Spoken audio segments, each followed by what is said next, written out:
오늘 이 제목은 이 길이 그 길 맞아. 길에 관한 이야기입니다. 우리 모두는 이 땅에 살도록 보냄을 받은 사람들입니다. 그래서 우리가 이 땅에 살기 시작하게 된 것은 우리의 의지나 우리의 결단이 개입되지 아니하였습니다. 그저 보냄을 받았을 뿐입니다. 그래서 우리가 이 땅에 지금 살게 된 것이 잘된 것인지 잘못된 것인지 평가는 어렵습니다. 잘된 일입니다. 잘 온 일입니다. 왜냐하면 하나님이 보내셨기 때문에 그러합니다. 그래서 사람들이 이 땅에 올 때는 주저없이 이 세상에 온 그 사람을 향해서 축하를 하고 박수를 보냅니다.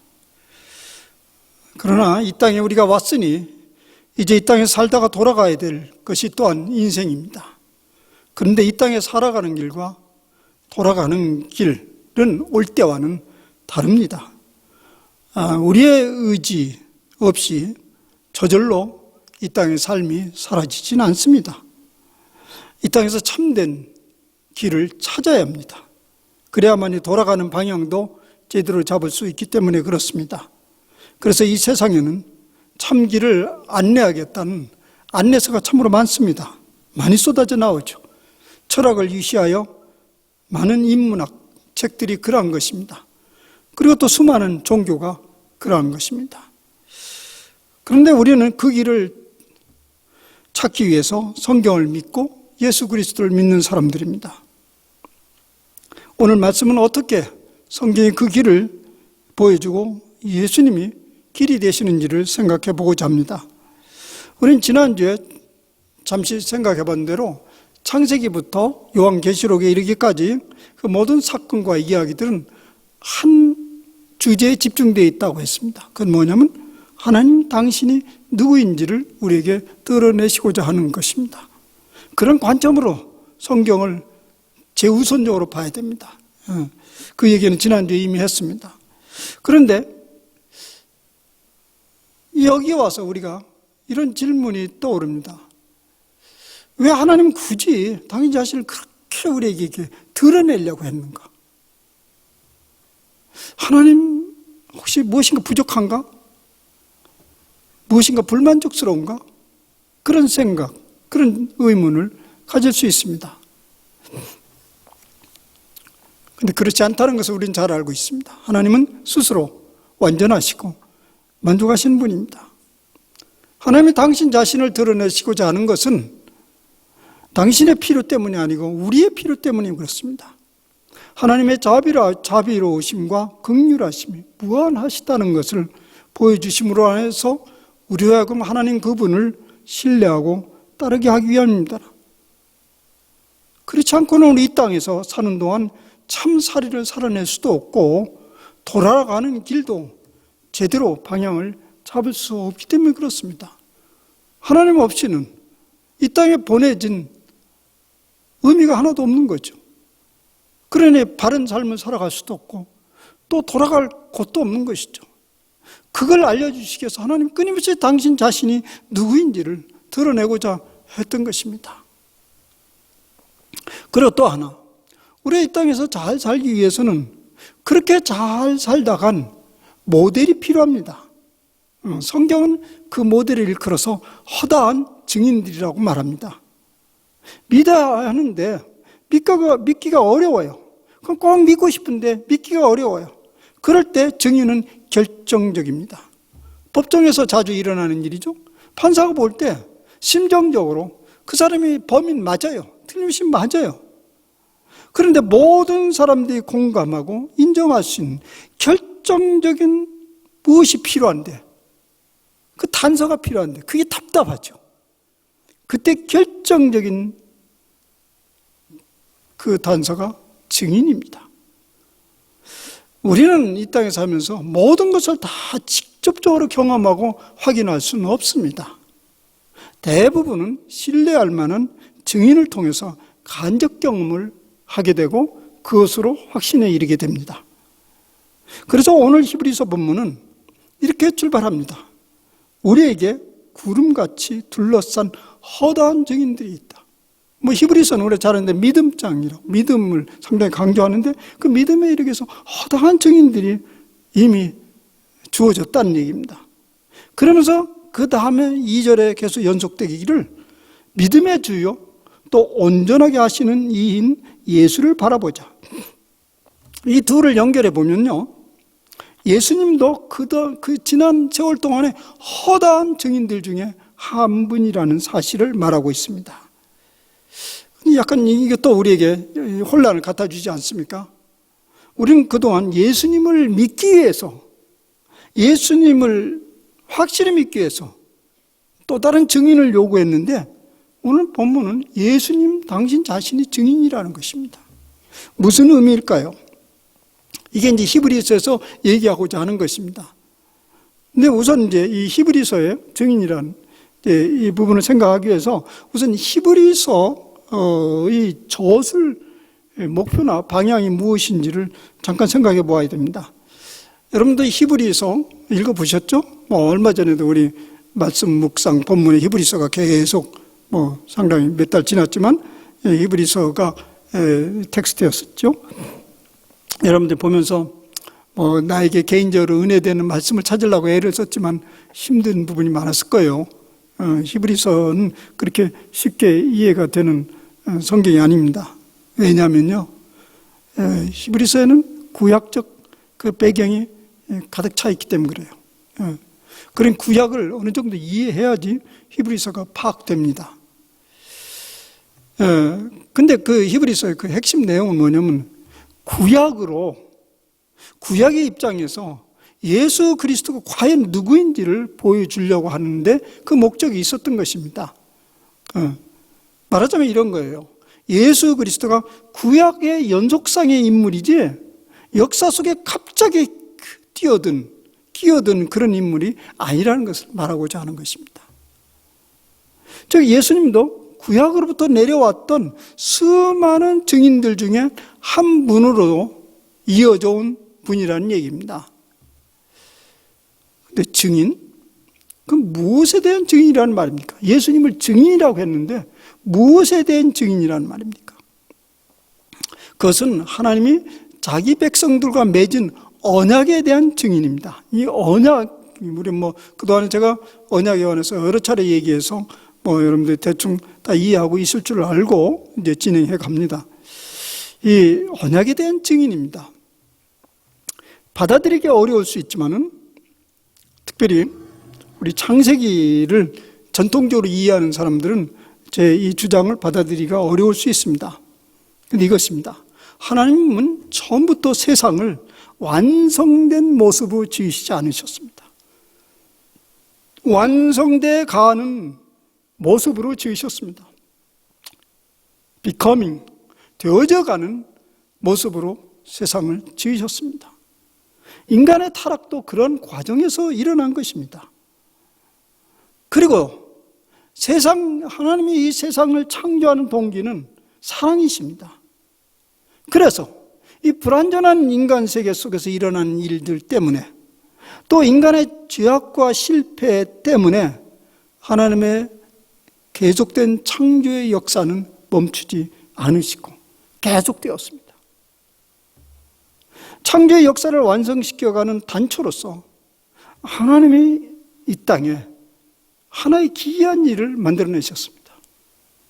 그것이 바로 인간과 맺은 언약입니다. 사실 이 언약은요, 이 세상이, 이 만물이 어떻게 가는지 보여주는 하나의 깃대라고 할 수 있고 등대라고 할 수 있습니다. 성경을 창세기부터 계시록까지 이 언약의 관점으로 쫙 풀어갈 수가 있습니다. 그래서 그런 교단도 있습니다. 언약 무슨 교단, 카비넌트, 무슨 교단이 있어요. 굉장히 중요한 일이기 때문에 그렇죠. 그래서 이 창조 역사를 그냥 하나님이 임의적으로 인간이 아무것도 모르게 그렇게 창조를 이루어가는 것이 아니고 인간과 어떤 단초를 서로 나누면서 그 일을 해가시는데 그게 언약입니다. 그 첫 번이 하나님과 아브라함 사이에서 맺은 것입니다. 인간들이 창조 역사를 완성해가는 길목에서 종종 장애물이 됩니다. 인간이. 또 거침돌이 되기도 합니다. 그럴 때마다 하나님이 반복적으로 꺼내는 카드가 언약입니다. 그럼에도 불구하고 나는 이것을 시행해 간다. 그때 증인을 하나씩 일으켜 세우곤 합니다. 그래서 우리가 아는 대로 아브라함, 이삭, 야곱, 요셉, 그의 수많은 예언자들의 증인들을 계속 일으켜 세우면서 나는 시작한 이 일을 계속 끌어간다. 그래서 선택한 백성들을 만들고 또 그들을 가나안 땅으로 인도하고 또 결국 온 세상을 완성시키기까지 나는 이 일을 해간다. 이 징표가 언약입니다. 유대인들은 이 언약을 매우 이게 좁은 의미로 해석합니다. 이 언약은 이스라엘이라는 특정한 민족을 선택하는 그런 사건이라고 보는데요. 그래서 그들은 신약을 좋아하지 않죠. 신약으로 오면 이 약속이 온 민족으로 확대되어 해석됩니다. 그러면 결국 뭐냐면 이스라엘이 선택받은 백성이라는 것은 하나의 온 만민을 완성케 하는 하나의 상징적인 혹은 대표성적인 의미밖에 되지를 않습니다. 이스라엘 백성이 그 일을 감당하지 못했기 때문에 지난 역사는 많은 혼란을 겪었다고 볼 수 있습니다. 이렇게 하나님은 지속적으로 증인들을 일으켜 세워가면서 그 언약을 이루어 갔습니다. 그런데 그 언약을 이루어가는데 결정적인 때에 또 하나의 증인을 내세웠는데 그가 바로 하나님의 아들 예수 그리스도이십니다. 그래서 그 성육신 사건을 새 언약이라고 표현합니다. 바울은 이미 그 말을 사용하고 있습니다.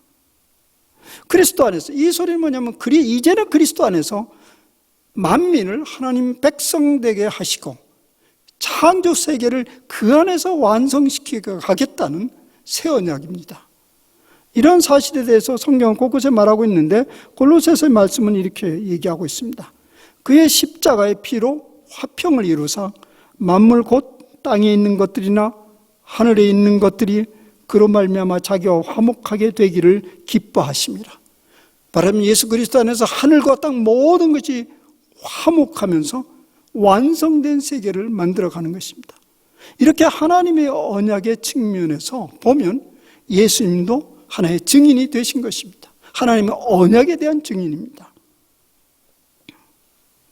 그런데 이 예수님의 증인은요, 증인된 예수님은 이전의 증인과는 달리 예수님을 증인으로 바라볼 줄 아는 사람들은 이제 곧 도달할 고지가 가까이 왔다는 것을 믿게 된다는 것입니다. 그래서 예수 그리스도로부터 시작해서 종말론이 시작됐다는 것입니다. 그게 이제 신약성서 얘기, 하나님 나라가 가까이 왔다는 것이 바로 그것입니다. 이제 그가 증인으로 나타나면서 우리가 도달할 고지, 만물이 이르를 고지가 가까이 왔다는 것을 믿게 합니다. 그 고지는 완성된 가나안 땅, 계시록의 말씀에 비춰보면 처음 하늘과 처음 땅 그리고 바다도 없어지고 마침내 새 하늘과 새 땅이 전개되는 그런 고지가 지금 가까이 다가오고 있다는 것을 경험하게 되는 것입니다. 그래서 그리스도를 구주로 믿는 사람들은 늘 종말론적 삶을 살게 된다는 이야기입니다. 요한복음에 오늘 본문 요한복음에서는 예수님의 결정적인 증인이라는 사실에 대해서 이렇게 말하고 있습니다. 예수님 당신이 그렇게 말씀하십니다. 내가 곧 길이요 진리요 생명이다. 나로 말미암지 않고는 아버지께로 올 자가 없느니라. 오직 예수님만이 진리이시니 그 목표점에 도달하기 위해서는 예수님을 길로 삼아야 된다. 사실 이중적인 역할이죠. 예수님 당신이 진리요. 그러니 그 길에 도달하려면 예수님이 또 길을 놨으면 그 길을 따라가는 것은 마땅한 일이죠. 논리상 마땅한 일이요. 그런데 현대 많은 적지 않은 지성인들은, 물론 신학자들까지 포함해서 예수님이 이렇게 주장하는 것에 대해서 매우 불편해합니다. 왜 오직 예수님이어야 하는가? 이 땅에는 진리를 탐구하고 그 길을 갔던, 또 지금도 가고 있는 수많은 성현들이 있는데 그들을 무시하는 처사가 아닌가, 이런 불평을 합니다. 언뜻 보기에는 그들이 꽤 교양이 있고 신사적이고 합리적이고 품이 넓은 지성인처럼 보입니다. 그런데요, 그들이 왜 예수님의 길이 되고 진리가 되고 생명이 된다는 것에 불편해하는가, 그 내적 동기를 자세히 살펴보면 이렇습니다. 예수님이 길이요 진리요 생명이라는 사실을 받아들이고 싶지 않은 것입니다.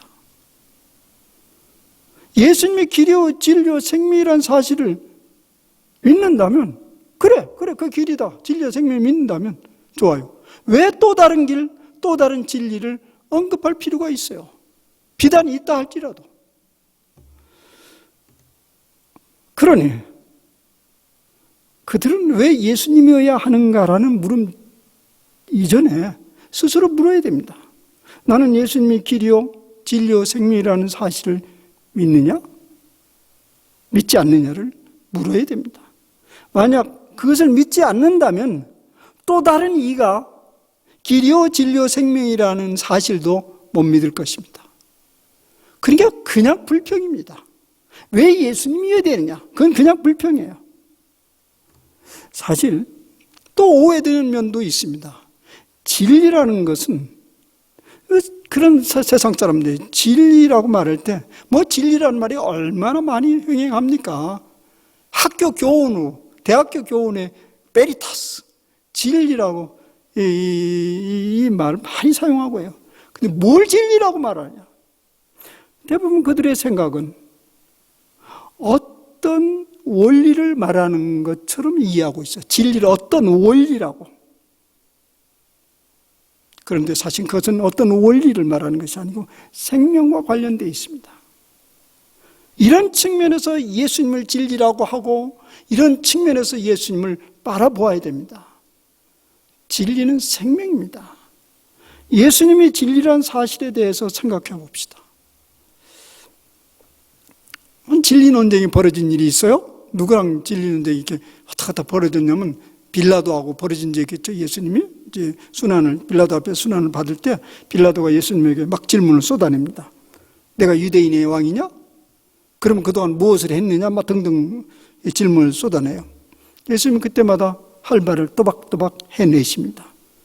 그리고 한마디 예수님이 묻지도 않는 질문에 대해서 얘기를 합니다. 내가 이 세상에 온 것은 다름이 아니다. 진리에 대해서 증언하러 왔다. 이렇게 말씀하십니다. 그때 빌라도는 그 얘기를 놓치지 않고 곧바로 묻습니다. 진리가 무엇이냐? 근데 성경에는 이 빌라도의 물음에 대해서 답을 하지 않습니다. 답을 기록하지 않습니다. 예수님이 그 물음에는 답을 하시지 않았다는 얘기죠. 왜 그럴까요? 두 가지 이유를 추측해 봅니다. 첫째는 세상 사람들이 그러하듯이 빌라도도 진리를 고정불변한 어떤 원리로 받아들이고 있습니다. 고정불변한 원리로. 분명히 빌라도는 당시의 고대 그레코 로마 시대의 철인들의 가르침을 떠올릴 수도 있었을 것입니다. 그러한 측면에서 진리가 무엇이냐고 물었을 것입니다. 그러나 예수님 답하지 않은 것은 그러한 생각으로 진리를 접근하면 절대 진리의 근처에도 도달할 수 없다는 이유죠. 말할 필요가 없는 거죠.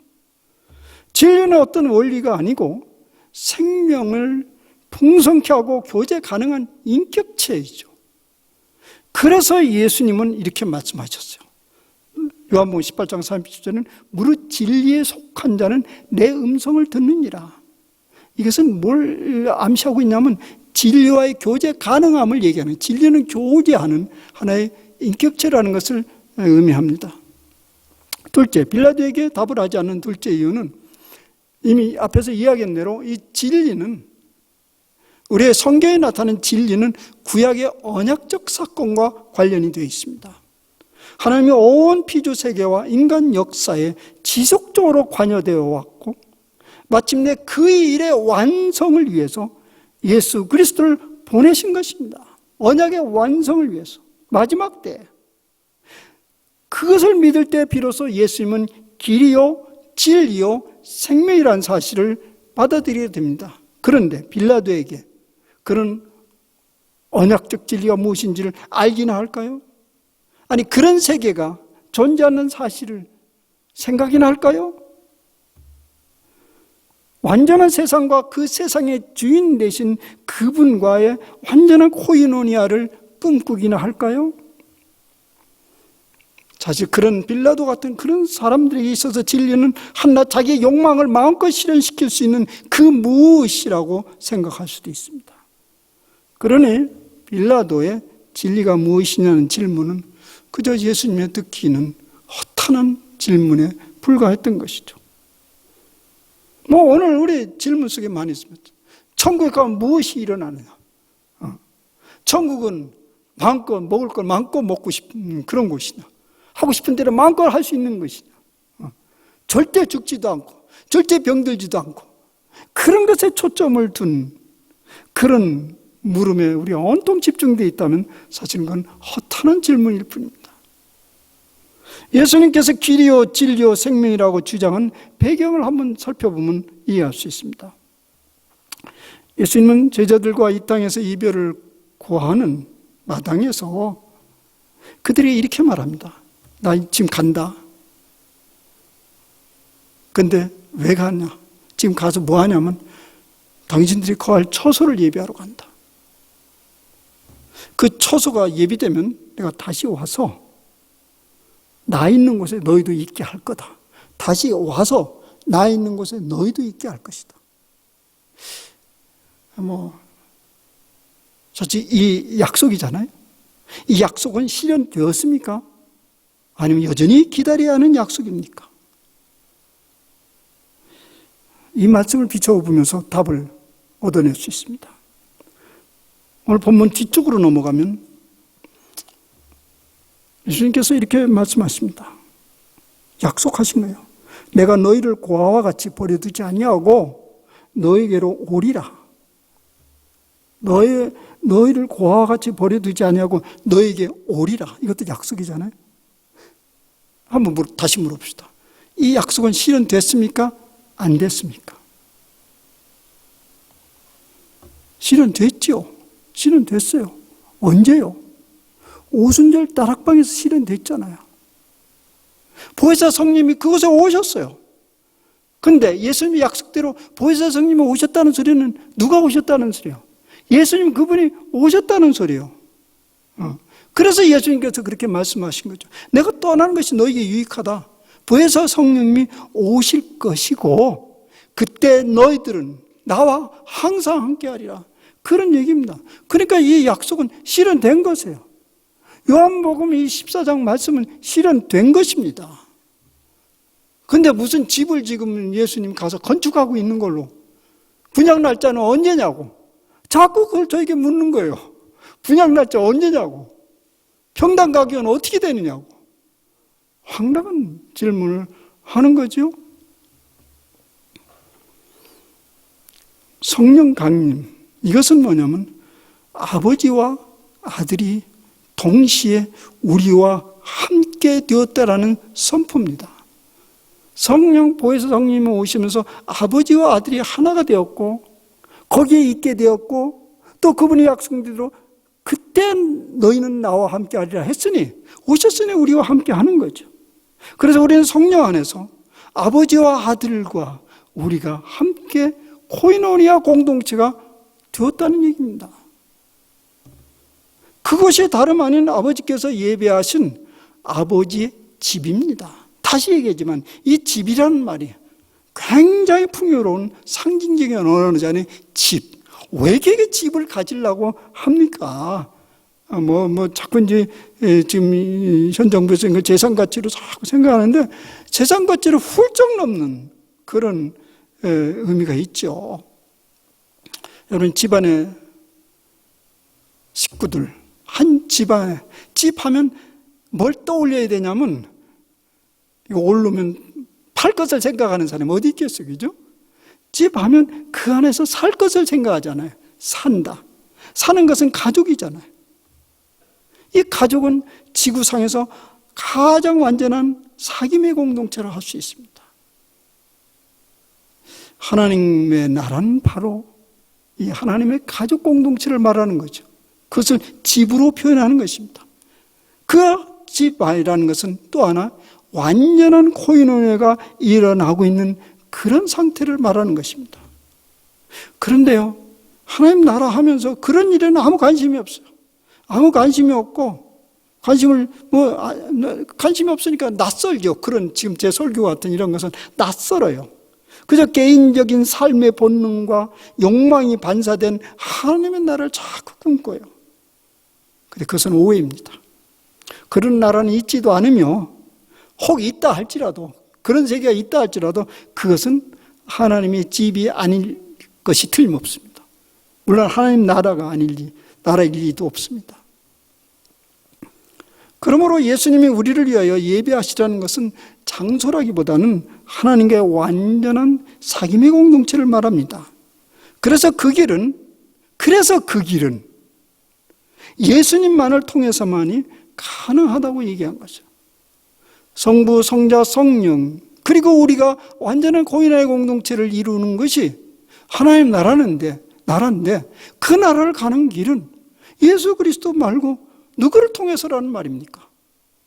그래서 예수님은 다음 대에 내가 곧 길이요 진리요 생명이라고 하신 것이고, 그러므로 나로 말미암지 않고는 아버지께로 올 자가 없다 단언했습니다. 독단적인 주장처럼 보이지만 이것은 진리입니다. 예수님이 하나님부터 보내신 분이에요. 그리고 그 예수님의 길을 통해서 하나님 당신 자신을 우리에게 보이셨습니다. 그리고 그가 또 하나님께로 돌아갈 때에도 사실 오신 길을 쫓아간 거죠. 따라서 우리가 그 길을 따라가는 것이 하나님과 완전한 일치요 코인원의 길이라는 것은 진리일 수밖에 없다는 말이죠. 사랑하는 여러분, 살면서 이런 질문을 많이 던져보셨겠죠? 이 길이 그 길 맞아? 요즘 같으면 어떻게 답하죠? 이 길이 그 길 맞아? 가다가 운전하다가 이 길이 그 길 맞아? 그러면 뭐라고 답을 하겠죠? 옆에 있는 다른 분이 내비게이션 켜봐. 그러면 알 거 아니야. 그러죠? 그러면 우리가 살아가고 있는 이 길이 그 길 맞아? 그러면 그 답은 뭐죠? 지금 살아가고 있는데 지금 우리 가는 길이 맞아? 한바탕 살다가 가는 것이 인생인데 이렇게 사는 것이 맞아? 사실 이 가는 길이 돌아가는 길이라면 매우 더 심각해집니다. 그 답은 뭐죠? 물론 여기도 내비게이션 켜봐 이렇게 해야 되지 않아요? 내비게이션을 켜봐야 알죠? 근데 여기서 내비게이션은 무엇입니까? 경제학, 철학, 역사 등 인문학 책인가요? 시대를 급변하게 하는 과학인가요? 아니면 갖가지 정보를 생생하게 전해주는 유튜브인가요? 이런 것들 속에서 사람들은 무엇인가 막 찾아내고 자랑합니다. 그런 것들 속에서 길을 찾을 수 있으면 참 좋겠죠.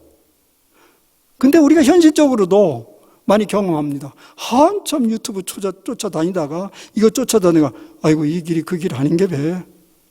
그렇게 돌아서는 사람들이 많이 있잖아요. 요즘은 이거 가짜 뉴스였네 알고 보니. 아이고 꼬박 속았구만. 많잖아요. 우리의 내비게이션은 그러니 이것입니다. 나는 길이요 진리요 생명이니 나로 말미암지 않고는 아버지께로 올 자가 없느니라.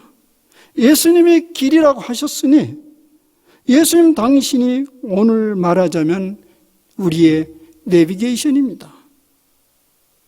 그런데 왜 이 내비게이션을 우리는 진지하게 안 받아들이냐고요? 진지하게. 인생의 갈 길을 잘 알지도 못하면서 왜 이 내비게이션을 진지하게 안 받아들이는 까닭은 무엇인가요? 그것은요, 사실 자기가 가고자 하는 목표지가 분명하지 않아서 그래요. 그저 오늘 내일 사는 것에 전전긍긍하면서 그렇게 살아가기 때문에 그래요. 목표가 없기 때문에 그래요. 그러므로 어느 길로 가는 것이 맞아? 이렇게 묻기 전에 우리는 어디를 가고 있는 거야? 라고 물어야 됩니다. 지금 우리는 어디를 가고 있는 거야? 그냥 오늘 내일도 모르는데 어디를 가는 것을, 그런 것을 물을 처지야. 이러지 말고 계속 물어야 돼요. 우리는 지금 어디로 돌아가는 거야? 도마와 예수님과의 대화가 지금 그런 대화였습니다. 오늘 도마와 예수님 대화. 예수님은 제자들을 떠나는 시점에서 이렇게 말씀합니다. 여러분, 내가 어디로 가는지 그 길을 당신들은 알 거야. 제자들이 이렇게 말합니다. 이에 도마의 대답은 이렇습니다. 주여, 주께서 어디로 가시는지 우리가 알지 못하거늘 그 길을 어찌 알겠습니까? 말하자면 우리가 알다니요. 무엇을 안다는 말입니까? 우리 길도 모르는데 당신이 가는 길을 어떻게 알겠습니까? 이런 얘기야. 아니, 우리 길도 모르는데 남 길을 어떻게 아냐 이거야. 사실 목표가 분명하지 않다는 얘기죠. 근데 남의 길을 어떻게 알아요? 이 도마의 이런 반응은 매우 솔직한 반응입니다. 사실은 도마는 예수님의 제자 중에서 가장 솔직한, 모르면 몰라요. 모르면 내가 못 봤는데 믿을 수 없으면 믿을 수 없는 거예요. 매우 정당하고 정직한 반응 같습니다. 그런데 이 말 속에도 자세히 들여다보면 답답함이 숨겨져 있습니다. 주여, 주께서 어디로 가시는지 우리가 알지 못하고는, 이 말이 굉장히 답답한 얘기예요. 아니, 그동안에 어디로 가는지도 모르면서 예수님을 주님, 주군 이렇게 하면서 쫓아다녔어요? 예수님이 어디로 당신 자신들을 끌고 가는지도 모르고 그냥 막 따랐다는 말이에요? 우리 얘기죠. 그죠? 우리 얘기요. 당신이 누구고 나는 어딘지 밤낮 다녀도 뭘 믿으라는지 모른다는 거예요. 답답한 노릇이죠. 그냥 왜 쫓아다녀요? 그렇게 쓸데없이. 사실 지금 더 답답한 것은 예수님 입장에서 생각하면, 이거 뭐 예수님이나 제자들은 피차 답답한 거예요. 예수님 선생인데 선생은 학생들을 향해서 안다고 주장하고 학생은 모른다고, 우리가 어떻게 아냐고 그러고. 저 대학 때 이제 경험한 얘기 있어서 영국 문학을 공부하는 그 클래스였는데 아주 어려운 상징적인 문학 소설을 읽고 있는데 무슨 말인지 하나 모르겠어요. 근데 선생님은 너희들이 알 거라는 거예요. 근데 아무도 모른대요. 근데 그 선생님이 나를 빤히 쳐다보니, 이혜령, 너는 알 거야 이래. 답답한 노릇이죠. 제가 그걸 어떻게 알아요? 이렇게 당돌하게 말하지는 않지만 다른 애들도 모르는 나는 어떻게 알아요? 황당한 노릇이죠. 선생을 가르쳐주니까 알 거라고 하고 학생은 모른다고 하고, 이런 일이 지금 벌어지고 있는 것이에요. 우리 신앙생활이 이렇게 뒤죽박죽한 때가 아주 많지요. 여러분, 우리 삶에서 더 답답한 것은 이것입니다. 우리가 분명히 돌아가야 될 목표가 있습니다. 목표 알고 있어요. 믿고 있어요. 그럼에도 불구하고 지금 당면한 문제로 인해서 그 목표를 자주 상실하는 데 있습니다. 주변의 유혹과 생활의 여러 염려, 재정상의 문제, 건강의 문제, 관계의 문제, 인생의 무거운 짐 막 물려오면 문득 내가 어디를 가는지 잃어버리고 말고 거기에 함몰되어서 허우적거립니다. 그리고 더 심각한 것은 이제까지 믿어왔던 믿음이 하나의 허상처럼 보입니다. 아무것도 아닌 것처럼. 주일날 매일 가서 예배 듣고 말씀 듣다는 것이 그까지가 맨날 똑같은 공전하는 소리처럼 들리게 될 것입니다. 사도 바울도 그런 경험을 했어요. 그래서 이렇게 수리한 바가 있습니다. 그러므로 내가 다른 박질하기를 향방 없는 것 같이 아니하고 싸우기를 허공을 치는 것 같이 아니하며 그렇게 할 뻔했다는 거죠. 복음을 전하고 하지만 그냥 허공에다 지는 것처럼 그렇게 할 뻔했다는 거예요. 그래서 내가 내 몸을 복종하게 하면 늘 그럴 때마다 자기 자신을 보면서 이러면 안 되지 하면서 내가 남에게 전파한 후에 자기가 도리어 버림이 될까 두려워합니다. 우리 인생의 방향을 잃어버리면 아주 인생이 버려질지도 모른다는 두려움을 지금 표하고 있는 것입니다. 어찌어찌 살다 보니 도달해야 될 목표에 도달했구나. 그런 인생은 없습니다. 어찌어찌 살다 보니 나도 모르게 걷자리 왔다. 우리 가끔 그런 일이 세상에는 있어요. 어찌어찌다 보니까 어떻게 여기에 도착했지? 여기 오고자 했는데. 그러나 궁극적으로 돌아갈 인생의 길은 그런 일은 버리지 않습니다. 내비게이션이 없이는 그 목표에 도달하기 어려운 것이 인생길입니다. 그럼에도 불구하고 사람들은 인생의 내비게이션에 대한 절실함을 느끼지 못합니다. 그것은 아무렇게나 살려고 하는 것일까요? 그렇지 않습니다. 우리 중에 그런 사람 아무도 없어요. 단지 인생길의 도달 목표가 분명하지 않거나 믿지 않기 때문에 그렇습니다. 그저 가다 보면 어딘가에 도달하겠지 하는 생각으로 오늘 내일을 살아가기 때문에 그 내비게이션이신 예수님, 나는 길이요 진리요 생명이라는 그분을 진지하게 고려하지 않는 것입니다. 성경은 참된 내비게이션이 되신 예수님을 바라보라고 공고합니다.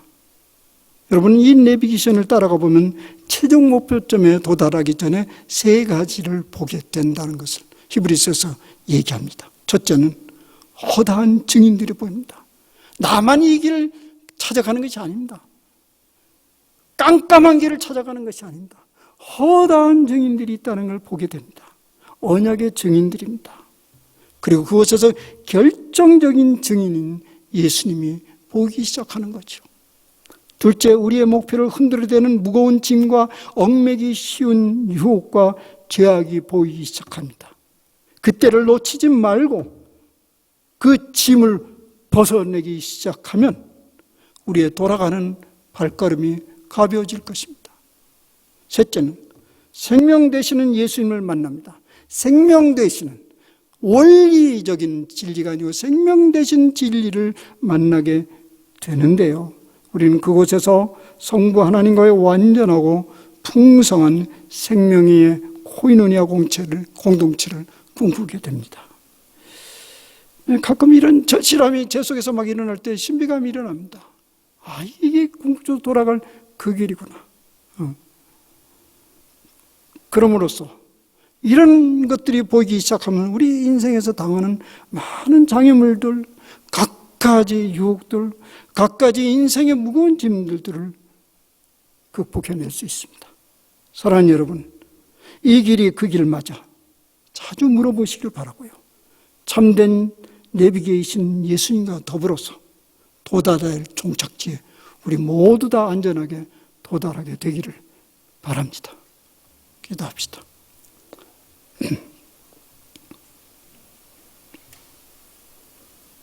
나는 길이요 진리요 생명이니 나로 말미암지 않고서는 아버지께로 아버지 집에 이를 자가 없다고 하였습니다. 주님, 그 말씀은 진리입니다. 아들 예수님은 하나님으로부터 왔고 하나님으로 돌아왔고 성령으로 인해서 아버지와 아들이 하나 되어 이 땅에 창조 역사를 완성시키고 하기 때문에 그렇고 그곳에 우리를 초대하여서 우리는 그 집안 사람들이 되었기 때문에 그렇습니다. 주님, 그러나 허탄한 것에 마음이 뺏겨서 늘 오늘 내일 사는 일에 휘둘려서 진리신 그분을 놓치는 때가 많이 있습니다. 주님, 이제 이 시점부터 나는 길이요 진리요 생명을 매우 심각하게 깊게 고려하면서 우리의 영적 여정 돌아갈 길을 쉼없이 달려가는 저희 인생 여정이 되게 하여 주시옵소서. 예수님의 이름으로 감사하며 기도하옵나이다. 아멘.